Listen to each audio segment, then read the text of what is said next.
আজকে আমরা কোষ এই চ্যাপ্টারটার যেটা আমরা ক্লাস 11 এর কোষ চ্যাপ্টার পড়তে শুরু করেছিলাম সেই চ্যাপ্টারে আরো দুটো কোষ অঙ্গাণু সংক্রান্ত আমরা আজকে দেখব। একটি হচ্ছে রাইবোজোম আর একটি হচ্ছে নিউক্লিয়াস। প্রথম দেখব আমরা রাইবোজোম। এই রাইবোজোম বলে আমরা যে কোষ অঙ্গাণু দেখতে পাচ্ছি, এই রাইবোজোম একটি পর্দাবিহীন কোষ অঙ্গাণু, মানে এর কোনো পর্দা দেখতে পাওয়া যায় না। প্রোক্যারিওটিক ইউক্যারিওটিক উভয় প্রকার কোষেরই সাইটোপ্লাজমে পাওয়া যাচ্ছে। এছাড়াও বেশ কিছু কোষ অঙ্গাণুর মধ্যেও আমরা রাইবোজোমকে দেখতে পাই, যেমন মাইটোকন্ড্রিয়া দেখতে পাচ্ছি, ক্লোরোপ্লাস্ট দেখতে পাচ্ছি, তাদের মধ্যে কিন্তু আমরা এই রাইবোজোমকে দেখতে পাচ্ছি। রাইবোজোম কোষের মধ্যে সবচেয়ে ক্ষুদ্রতম কোষীয় অঙ্গাণুর মধ্যে পড়ে। তাহলে কোষের মধ্যে সবচেয়ে ক্ষুদ্রতম কোষীয় অঙ্গাণুর মধ্যে এই রাইবোজোমটা দেখতে পাওয়া যাচ্ছে। আবার যেমন দেখতে পাওয়া যাচ্ছে যে আমরা রাইবোজোম এই কোষ অঙ্গাণুটা প্রথম কে পর্যবেক্ষণ করছেন, সেখানে দেখতে পাওয়া যাচ্ছে আমরা একজনের নাম পাচ্ছি, সেটা হচ্ছে জর্জ প্যালাডে প্রথম রাইবোজোমটাকে পর্যবেক্ষণ করছেন। এবার এই রাইবোজোম সাধারণভাবে কি দিয়ে তৈরি হয়? রাইবোজোম তৈরি হয় আরএনএ এবং কিছু প্রোটিন দিয়ে তৈরি হয় এই রাইবোজোম। আরএনএ এবং কিছু প্রোটিন দিয়ে তৈরি হচ্ছে এই রাইবোজোম। যদি রাইবোজোমটা সাইটোপ্লাজমে পাওয়া যায় তখন তাকে বলা হয় সাইটোরাইবোজোম। অর্থাৎ আমরা বলতে পারি, এখানে দুটো কথা লিখছি, একটা হচ্ছে সাইটোরাইবোজোম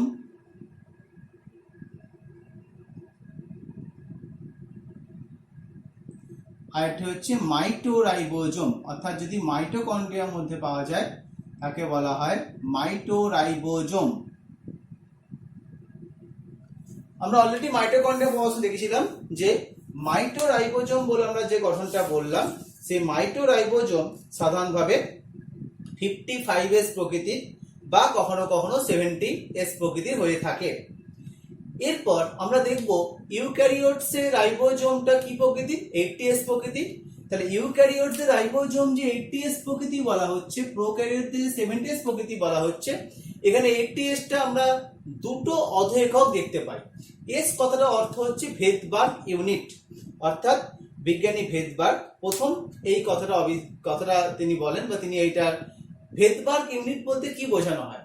যদি আমরা একটা কোষকে সেন্ট্রিফিউজ করি, সেন্ট্রিফিউজ করলে রাইবোজোমটা যে হারে থিতিয়ে পড়বে, সেই থিতিয়ে পড়া হারকে বলা হচ্ছে ভেদবার্গ ইউনিট বা অধঃক্ষেপণ গুণাঙ্ক।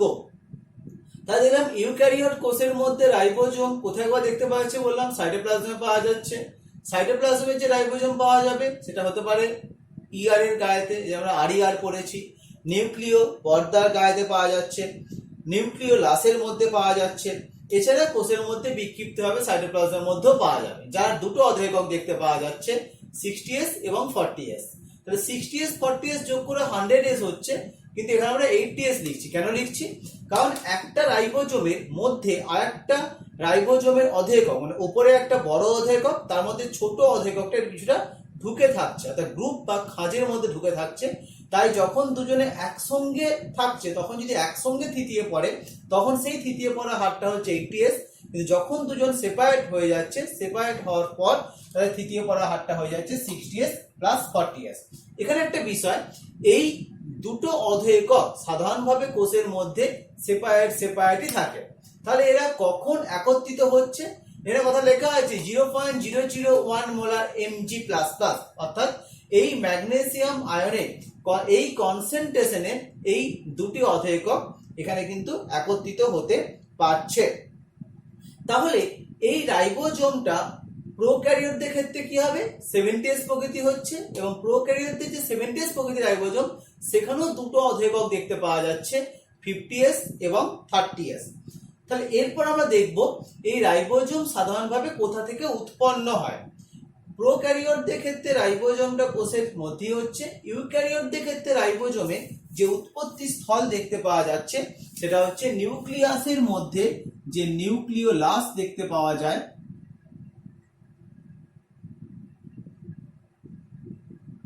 এই নিউক্লিওলাস থেকে রাইবোজোমটা উৎপত্তি লাভ করতে পারছে।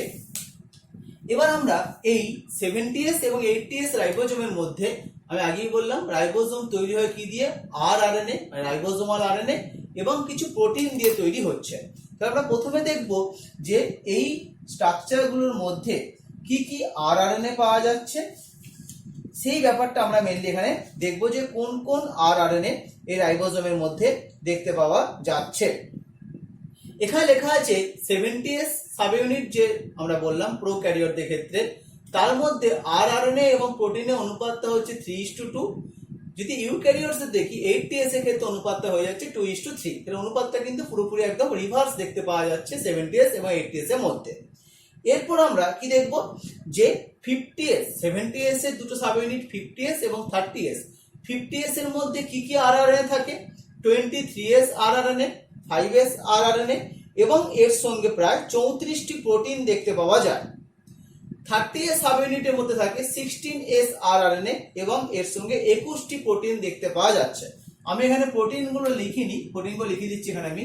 তাহলে এর মধ্যে পাওয়া যাচ্ছে বললাম 34টি প্রোটিন পাওয়া যাচ্ছে, এখানে 21টি প্রোটিন দেখতে পাওয়া যাচ্ছে।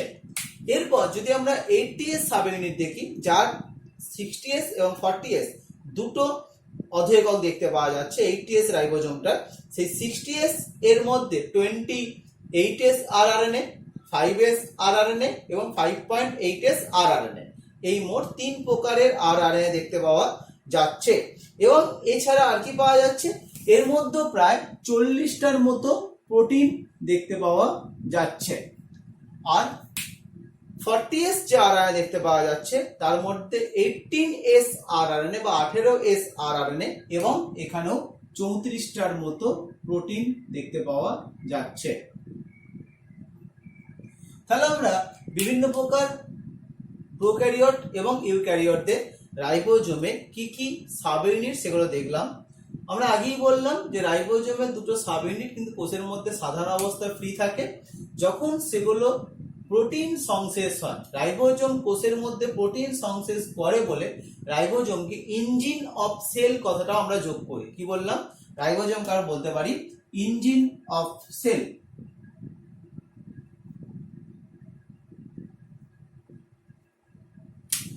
এরপর আমরা যদি রাইবোজোমের দুটো অধঃএককে আমরা যদি স্ট্রাকচারগুলোকে একটু ভালোভাবে অবজার্ভ করি, কি দেখতে পাবো, আমরা প্রথম দেখবো হচ্ছে প্রোক্যারিওট রাইবোজোম বা ইউক্যারিওট রাইবোজোমের স্ট্রাকচার মোটামুটি একই হয়। ক্ষুদ্র অধঃএকক বা 30S সাব ইউনিটের যদি স্ট্রাকচার দেখি, এটা বৃহৎ, এটা ক্ষুদ্র। 30S সাব ইউনিটের স্ট্রাকচার দেখতে পাবো, সেখানের মধ্যে কি দেখতে পাওয়া যাচ্ছে, সেখানের মধ্যে কিন্তু আমরা 3টে পার্ট দেখতে পাচ্ছি। একটা অংশ হচ্ছে মস্তক বা এটাকে হেড বলা হচ্ছে, একটা হচ্ছে পাদদেশ বা বেস বলা হচ্ছে, আর একটা প্ল্যাটফর্ম বা মঞ্চ বলা হচ্ছে। এই 3টে অংশ নিয়ে এই ক্ষুদ্র অধঃএকক দেখতে পাওয়া যাচ্ছে। বৃহৎ অধঃএককটার মধ্যে আমরা দেখতে পাচ্ছি কি কি দেখতে পাওয়া যাচ্ছে, একটা চূড়া বা রিজ, একটা বৃন্ত বা স্টক, এবারে কেন্দ্রীয় স্ফীতি বা সেন্ট্রাল প্রোটিউবারেন্স, এই অঞ্চল দেখতে পাওয়া যাচ্ছে। এই দুটো অঞ্চল হচ্ছে দুটো পৃথক পৃথক সাব ইউনিটের যে সমস্ত অংশ দেখতে পাওয়া যায়।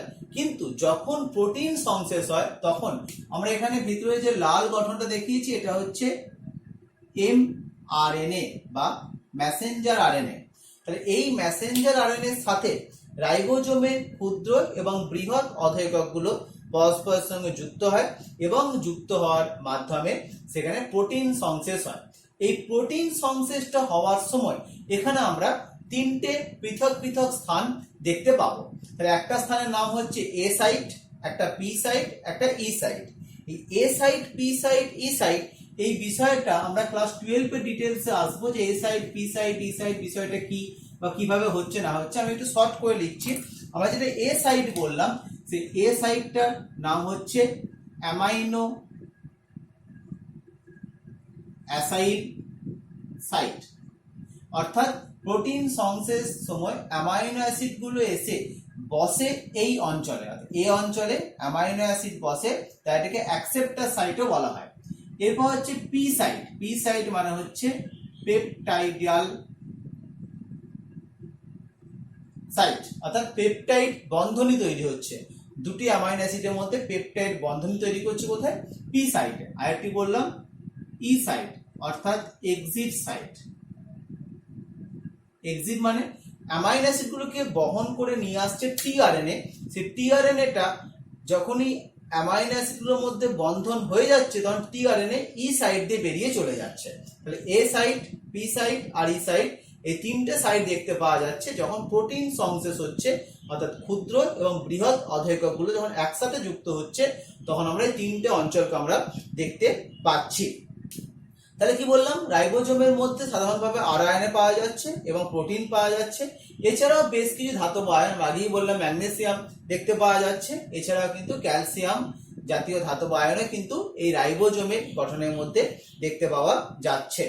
এরপর আমরা যেটা আসবো সেটা হচ্ছে আমরা তিনটে শর্ট কোশ্চেন আসবো, শর্ট নোটে আসবো। কি কি শর্ট নোট? প্রথমটা হচ্ছে পলিরাইবোজোম। তাহলে পলিরাইবোজোম কাকে বলা হচ্ছে? অর্থাৎ আমরা এই যে গঠনটা বললাম, এম আয়নের মধ্যে যদি একাধিক রাইবোজোম পরপর যুক্ত হয়ে থাকে, যখন সাধারণভাবে প্রোটিন সংশ্লেষ হয় তখন এম আয়নের সাথে কিন্তু অনেকগুলো রাইবোজোমের সাব ইউনিট পরপর যুক্ত হয়ে থাকে। এই অনেকগুলো রাইবোজোমের সাব ইউনিট যে পরপর যুক্ত হয়ে আছে এই গঠনটাকে বলা হচ্ছে পলিরাইবোজোম। এরপর আমরা একটা সঙ্গে আসবো মাইক্রোজোম। মাইক্রোজোম আর একটা হচ্ছে ইনফর্মোজোম। তাহলে মাইক্রোজোম কাকে বলা হচ্ছে? মাইক্রোজোম বলা হচ্ছে যদি আমরা এন্ডোপ্লাজমিক রেটিকুলাম, এই গঠনটা আগেই পড়েছিলাম, এই এন্ডোপ্লাজমিক রেটিকুলামটাকে জোরে সেন্ট্রিফিউজ করানো হয় বা তীব্র বেগে সেন্ট্রিফিউজ করানো হয় তখন দেখা যায় ওই এন্ডোপ্লাজমিক রেটিকুলামের মধ্যে যেগুলো আরিয়ার মানে রাফ এন্ডোপ্লাজমিক রেটিকুলাম, তার গায়েতে বেশ কিছু ক্ষুদ্র ক্ষুদ্র রাইবোজোমের দানা যুক্ত হয়ে আছে।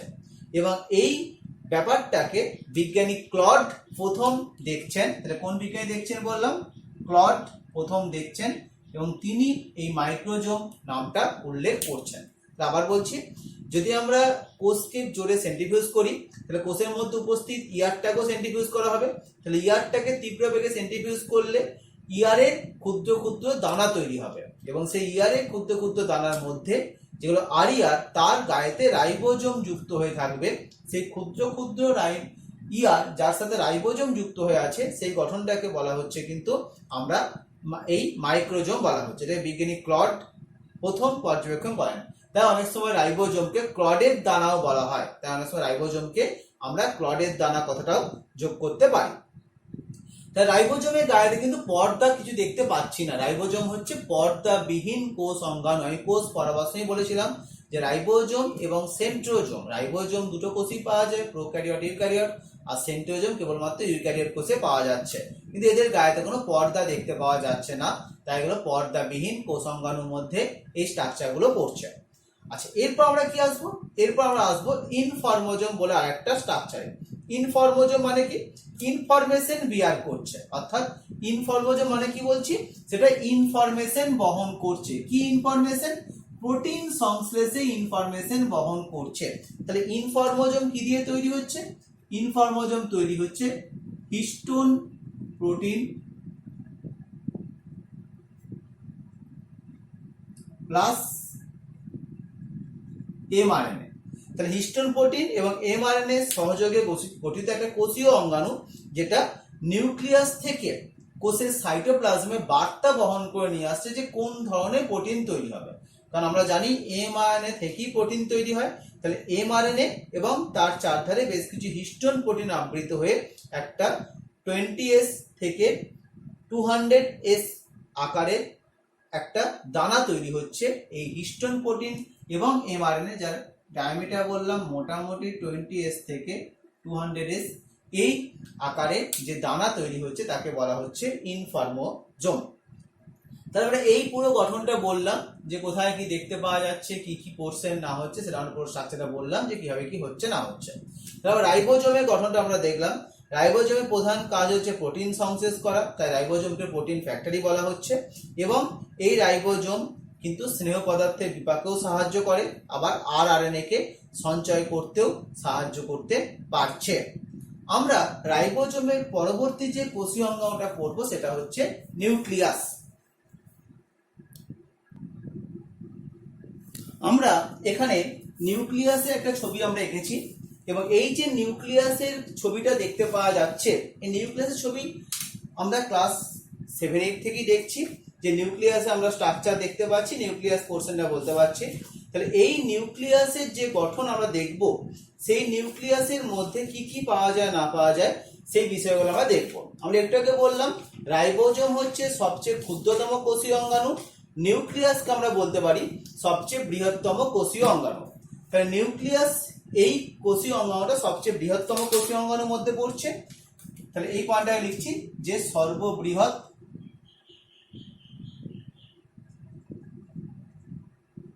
কোষীয় অঙ্গাণু। তাহলে নিউক্লিয়াস কিন্তু আদর্শ নিউক্লিয়াস কেবলমাত্র ইউক্যারিওটিক কোষেই পাওয়া যাচ্ছে, কয়েকটা ব্যতিক্রম বাদ দিয়ে।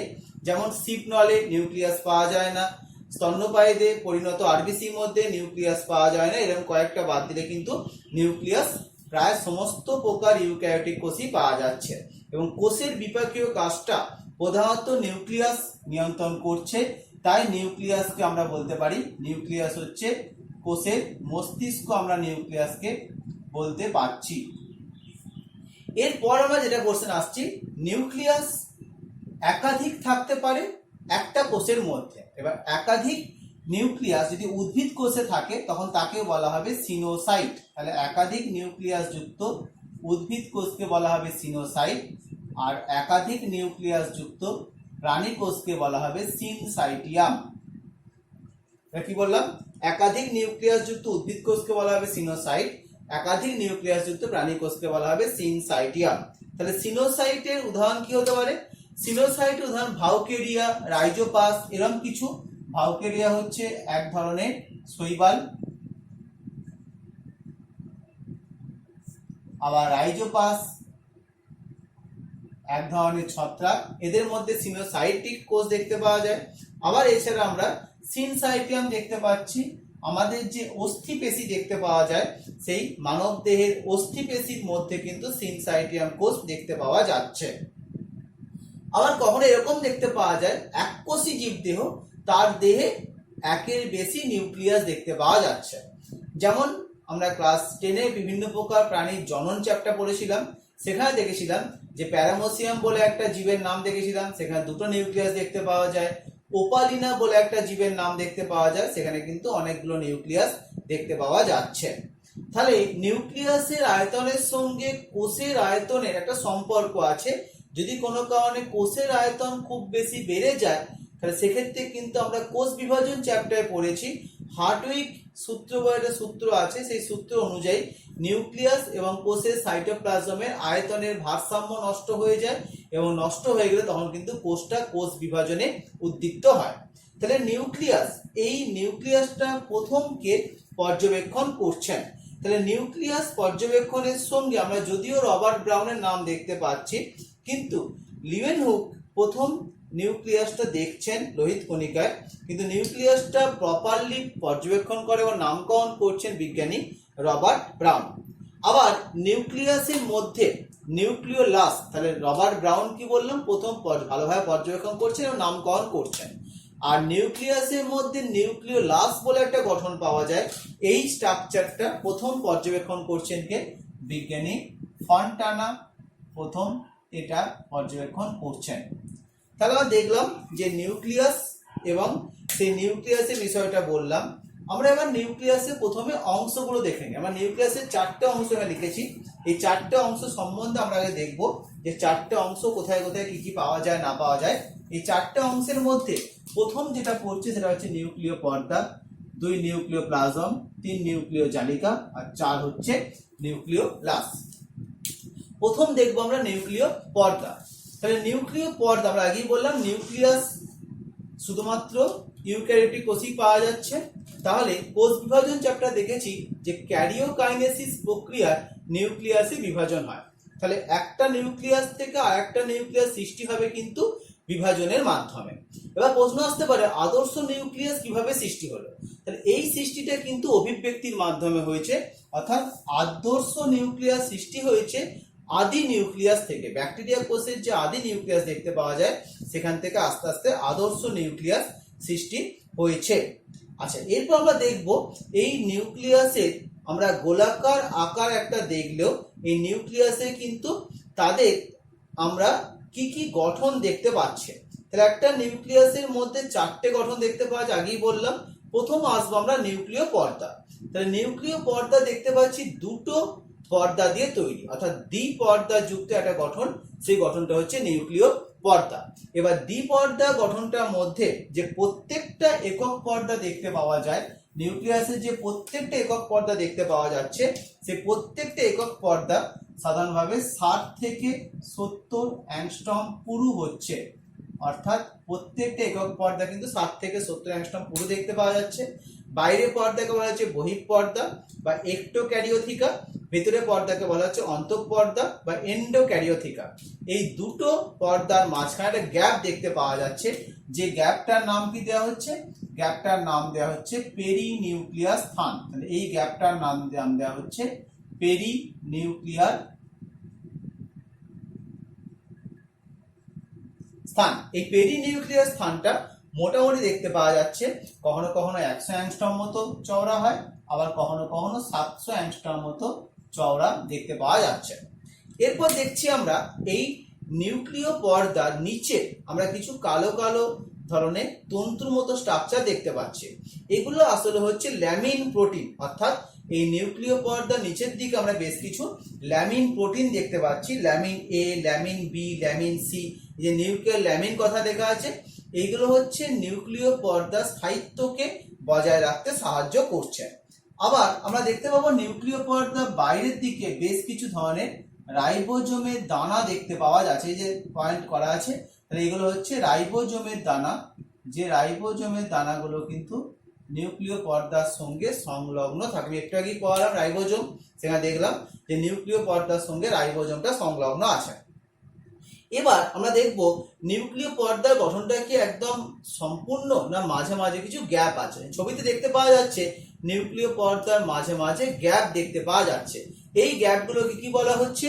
নিউক্লিয় পোর কমপ্লেক্স বা এনপিসি বলা হচ্ছে। নিউক্লিয় পোর কমপ্লেক্স বা এনপিসি। এই গ্যাপগুলো মোটামুটি 300 থেকে 500 অ্যাংস্ট্রম পর্যন্ত বা কখনো কখনো এর চেয়ে একটু বড় হতে পারে।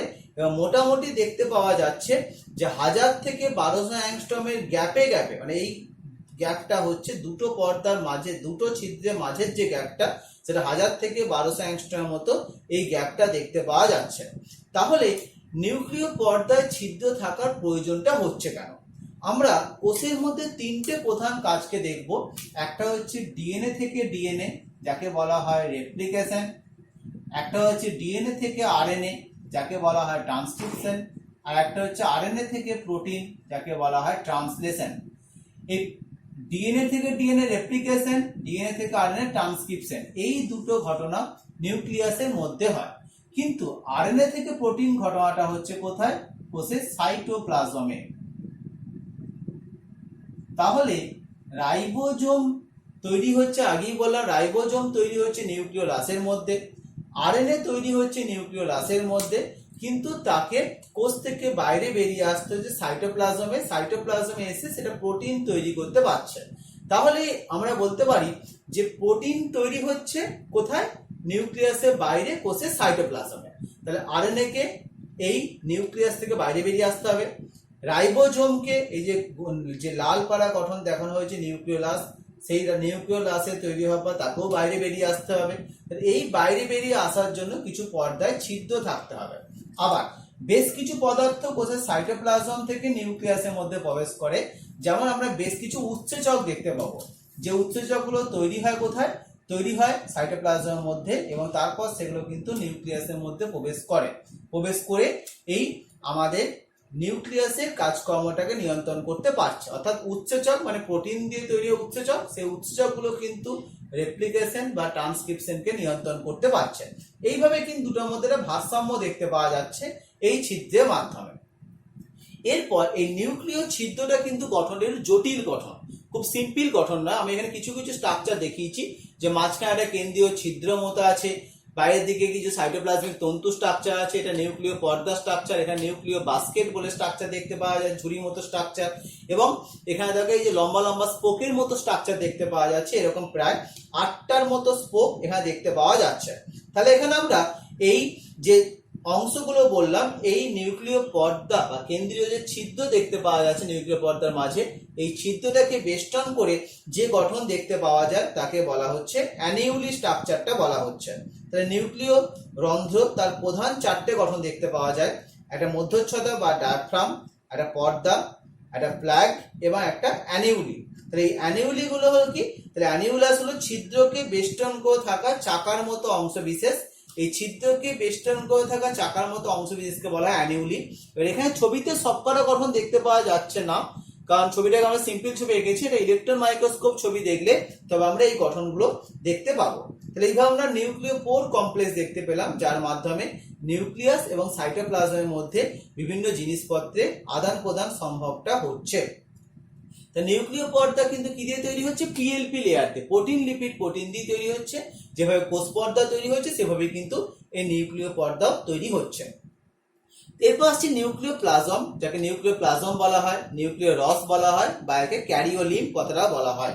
তাহলে নিউক্লিয় প্লাজম বা ক্যারিওলিম্ফ এর মধ্যে কি কি পাওয়া যাচ্ছে? এই নিউক্লিয় প্লাজম বা ক্যারিওলিম্ফের মধ্যে আমরা যে সমস্ত গঠনগুলো দেখতে পাচ্ছি তার মধ্যে আছে ডিএনএ, আমরা কিছু লিখেছি ডিএনএ, আরএনএ, হিস্টোন প্রোটিন, নন হিস্টোন প্রোটিন ইত্যাদি দেখতে পাচ্ছি। বিভিন্ন প্রকারের উৎসেচক দেখতে পাওয়া যাচ্ছে, এই নিউক্লিয় প্লাজমের মধ্যে বিভিন্ন প্রকার উৎসেচক দেখতে পাওয়া যাচ্ছে, ডিএনএ, আরএনএ কিছু উৎসেচক দেখতে পাওয়া যাচ্ছে। হিস্টোন প্রোটিনটা পরের দিকে আসছি, হিস্টোন প্রোটিন নিউক্লিয় জালিকার মধ্যে পড়ছে। নিউক্লিয় প্লাজমে কি কি বললাম, ডিএনএ আছে, আরএনএ আছে, বেশ কিছু পরিমাণ উৎসেচক দেখতে পাওয়া যাচ্ছে। যেগুলো বললাম আগে, ডিএনএ থেকে ডিএনএ রেপ্লিকেশন এবং ডিএনএ থেকে আরএনএ ট্রান্সক্রিপশন, এই দুটো পর্যায়ের জন্য বেশ কিছু উৎসেচক দেখতে পাওয়া যায়, যেমন DNA polymerase, RNA polymerase, nucleotide triphosphatase, nucleoside phosphorylase, kinase, এরকম বেশ কিছু উৎসেচক, বেশ কিছু খনিজ পদার্থ দেখতে পাওয়া যাচ্ছে, ক্যালসিয়াম, ম্যাগনেসিয়াম, ফসফরাস, পটাশিয়াম প্রভৃতি কিন্তু এই নিউক্লিয় প্লাজমের মধ্যে দেখতে পাওয়া যাচ্ছে। এরপর আমরা অংশ আসবো কি, নিউক্লিয় জালিকা। অর্থাৎ নিউক্লিয় জালিকা মানে কি বললাম, যেটা প্রধানত ক্রোমাটিন জালিকা বলা হয়। নিউক্লিয় জালিকা কি বলতে পারি, আমরা বলতে পারি ক্রোমাটিন জালিকা। আমরা কোষ বিভাজন চ্যাপ্টার পড়ার সময় এই ক্রোমাটিন জালিকা ব্যাপারটা আমরা দেখেছিলাম, যে ক্রোমাটিন জালিকা জিনিসটা কি এবং কিভাবে তৈরি হয় সেই বিষয়টা আমরা দেখেছিলাম। এবার দেখতে পাচ্ছি আমরা এই ক্রোমাটিন জালিকা যে পোর্শনটা বললাম, এটা প্রধানত কি দিয়ে তৈরি হচ্ছে, ডিএনএ, আরএনএ এবং প্রোটিন। তাহলে নিউক্লিয়াসের মধ্যে নিউক্লিয় প্রোটিন বা নিউক্লিক অ্যাসিড প্লাস প্রোটিন দিয়ে গঠিত যে ক্ষারীয় রঞ্জকে রঞ্জিত যে দানাদার অংশটা নিউক্লিয়াসে দেখতে পাওয়া যাচ্ছে তাকে বলা হচ্ছে নিউক্লিয় জালিকা। এখানে একটা কথা লেখা আছে অ্যাসিটোকার্মিন, এটা কি, এটা এক ধরনের রঞ্জক পদার্থ যেটা নিউক্লিয়াসকে রঞ্জিত করতে সাহায্য করতে পারে। ক্লাস 10 আমরা পড়েছি যে নিউক্লিয় প্রোটিন এটা দুপ্রকার হতে পারে, অর্থাৎ ডিএনএ, আরএনএ, তার সঙ্গে হিস্টোন প্রোটিন বা নন হিস্টোন প্রোটিন দেখতে পাওয়া যায়। তবে প্রধানত দেখতে পাওয়া যায় ডিএনএ এবং হিস্টোন প্রোটিন। যদি পার্সেন্টেজ দেখা হয়, ডিএনএ পার্সেন্টেজ প্রায় 30 থেকে 35%, হিস্টোন প্রোটিনের পার্সেন্টেজ প্রায় 30 থেকে 40%। আরএনএ খুব কম পরিমাণ থাকে এবং নন হিস্টোনও কিন্তু কিছুটা কম পরিমাণে দেখতে পাওয়া যাচ্ছে। এবার যেটা ইম্পর্টেন্ট সেটা হচ্ছে এই ক্রোমাটিন জালিকা দুপ্রকার হতে পারে, ইউক্রোমাটিন আর হেটারোক্রোমাটিন। তাহলে ইউক্রোমাটিন কাকে বলা হচ্ছে, ইউক্রোমাটিন মানে যেটা হচ্ছে আদর্শ ক্রোমাটিন এবং যে ক্রোমাটিনটা হচ্ছে সক্রিয় তাকে বলা হয় ইউক্রোমাটিন। আর হেটারোক্রোমাটিন কাকে বলা হচ্ছে, যে ক্রোমাটিনটা নিষ্ক্রিয় তাকে বলা হচ্ছে হেটারোক্রোমাটিন। তাহলে আমরা কোষ বিভাজনের সময় দেখেছিলাম যে কোষের মধ্যে দু ধরনের দশা দেখতে পাওয়া যায়, স্থির দশা আর বিভাজন দশা। তাহলে ইউক্রোমাটিন হেটারোক্রোমাটিনের গঠনের মধ্যে কি দেখতে পাওয়া যাবে, যে ইউক্রোমাটিন গঠনটা স্থির দশায় হালকাভাবে রঞ্জিত হয়, বিভাজন দশায় গাঢ়ভাবে রঞ্জিত হয়। হেটারোক্রোমাটিন এই অংশটা স্থির দশায় গাঢ়ভাবে হচ্ছে, বিভাজন দশায় হালকাভাবে রঞ্জিত হচ্ছে। তাহলে এইভাবে আমরা ইউক্রোমাটিন হেটারোক্রোমাটিন অংশটা কিন্তু কোষ বিভাজন চ্যাপ্টার পড়েছিলাম। আবার এখানে ডিটেলসে আসছি, ইউক্রোমাটিন হেটারোক্রোমাটিনের মধ্যে পার্থক্যটা করে রাখতে হবে। যে ইউক্রোমাটিন অংশ সক্রিয়, সক্রিয় মানে এর থেকে আরএনএ হয়ে প্রোটিন তৈরি হয়। হেটারোক্রোমাটিন অংশটা নিষ্ক্রিয়, এখানে কিন্তু প্রোটিন তৈরি হয় না। আর ইউক্রোমাটিন হেটারোক্রোমাটিন পোর্শনটার মধ্যে দেখতে পাবো যে ক্রোমোজোমের মধ্যে কিন্তু ইউক্রোমাটিন অঞ্চলটাই অধিক পরিমাণ দেখতে পাওয়া যাচ্ছে। হেটারোক্রোমাটিন অঞ্চল আমরা দু প্রকার লিখেছি, এটা স্থায়ী আর একটা অস্থায়ী। এই বিষয়টা কি অনেক বিষয়টা একটু আসবো যে স্থায়ী আর অস্থায়ী বলতে কি বোঝায়। আমরা স্থায়ী হেটারোক্রোমাটিন বলতে কোন কোন অংশকে বলবো, যে কোন কোন অংশগুলো আমরা স্থায়ী হেটারোক্রোমাটিনের মধ্যে পড়বে। আমরা ক্রোমোজোমের মধ্যে সেন্ট্রোমিয়ার দেখতে পাচ্ছি, টেলোমিয়ার দেখতে পাচ্ছি। এই সেন্ট্রোমিয়ার, টেলোমিয়ার এই গঠনগুলো হচ্ছে স্থায়ী হেটারোক্রোমাটিন। তাহলে অস্থায়ী কোনটাকে বলা হবে? অস্থায়ী বলা হবে মহিলাদের দেহের মধ্যে আমরা এই ধরনের ক্রোমোজোমের বিন্যাস দেখতে পাই, যে 44 প্লাস XX।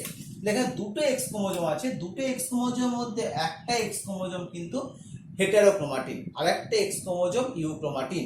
তাহলে যে অতিরিক্ত এক্স ক্রোমোজোম দেখতে পাওয়া যাচ্ছে যেটি হেটারোক্রোমাটিন রূপে থাকছে তাকে বলা হয় বার বডি। বিজ্ঞানী মারি বারের নাম অনুসারে নাম দেওয়া হচ্ছে বার বডি। তাহলে এই বার বডিটা হচ্ছে অস্থায়ী হেটারোক্রোমাটিন। কেন অস্থায়ী বলছি? আমরা ধরলাম এখান থেকে আমরা ক্লাস 10এই পড়েছি, এখান থেকে গ্যামেট তৈরি হয়। সেই গ্যামেট তৈরি হওয়ার সময় ধরলাম আমরা এইভাবে দুটো গ্যামেট তৈরি হলো। তাহলে একটা গ্যামেটের মধ্যে এক্স ইউক্রোমাটিন গেল আর একটার মধ্যে এক্স হেটারোক্রোমাটিন গেল।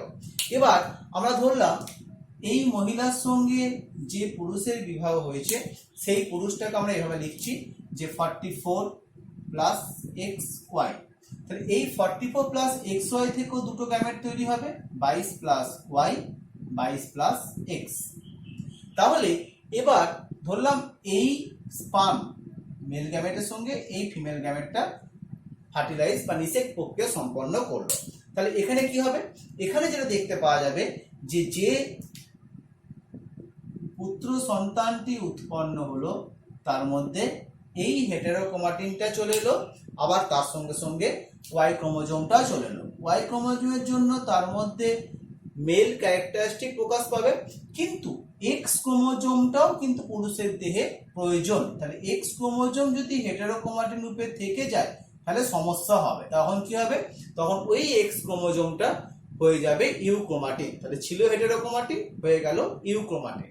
তাহলে এইভাবে দেখতে পাওয়া যাচ্ছে যে একটা জীবনচক্রের একটা ক্ষেত্রে বা একটা কোনো জনুতে সেটা আছে হেটারোক্রোমাটিন, পরবর্তী জনুতে হয়ে গেল ইউক্রোমাটিন। আবার যদি আমরা ঘুরিয়ে এই দুটো গ্যামেটের মধ্যে ফিউজ করি, আমি যে ছবিটা করছি এখানে, তাহলে এই দুটো গ্যামেটের মধ্যে ফিউজ করলে কি হবে? তাহলে এই দুটো গ্যামেটের মধ্যে ফিউজ করলে কি জিনিসটা দেখতে পাওয়া যাবে?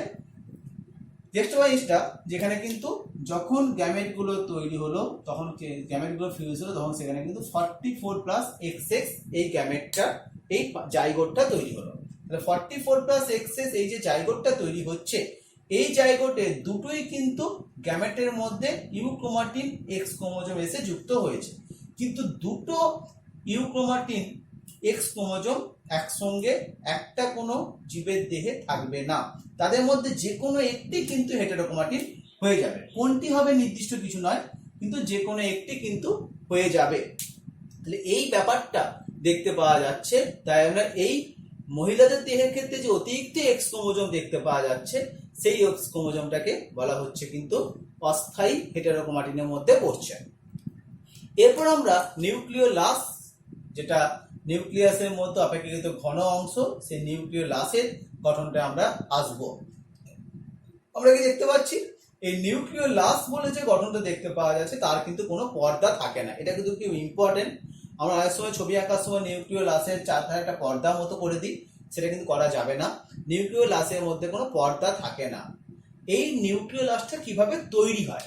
নিউক্লিওলাস তৈরি হয়, নিউক্লিওলাসের তৈরির ক্ষেত্রে ক্রোমোজোমের যে গৌণ খাঁজগুলো কিন্তু একটা সম্পর্ক আছে। আমরা অলরেডি পড়েছিলাম নর বলে একটা পোর্শন কোষ বিভাজন চ্যাপ্টার সময় পড়েছিলাম, নিউক্লিওলার অর্গানাইজার রিজিয়ন, অর্থাৎ ক্রোমোজোমের যে গৌণ খাঁজগুলো দেখতে পাওয়া যায় সেই ক্রোমোজোমের গৌণ খাঁজগুলোই একত্রিত হয়ে নিউক্লিওলাসটা তৈরি করে। তাহলে যদি ক্রোমাটিন তন্তু থেকে ক্রোমোজোম তৈরি হয়ে যায়, এখানে ক্রোমাটিন তন্তু দেখা যাচ্ছে খুব পেঁচিয়ে অবস্থান করছে।